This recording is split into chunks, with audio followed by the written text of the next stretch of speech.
అంటే శ్రమ అనుభవించే వాళ్ళందరూ దేవుని శిక్ష అనుభవిస్తున్నారని కాదు. విరిగిపోయేవారు, విలువబడే వాళ్ళందరూ కూడా ఏదో తప్పు చేశారని చెప్పట్లేదు. కష్టాలు, సమస్యలు వస్తే ఈ విశ్వాసీ కుటుంబానికి ఏదో పాపం చేసినందువల్ల ఇలా జరిగింది అని చెప్పకూడదు. అది నీ మనసాక్షికి తెలుసు.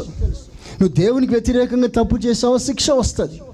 కానీ నీ మంచి మనసాక్షితో దేవుని వెంబడిస్తున్నప్పుడు నీకు ఇలాంటి బాధ, వేదన, శ్రమ కలిగిందా, దేవుడు నిన్ను సిద్ధపరుస్తున్నాడు.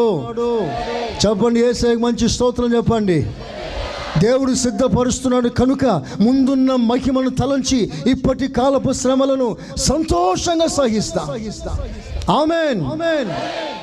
ఇప్పుడు మనం అనుభవిస్తున్న శ్రమలు ఎన్నదగినవి కావు. రేపు రాబో మహిమ ఎదుట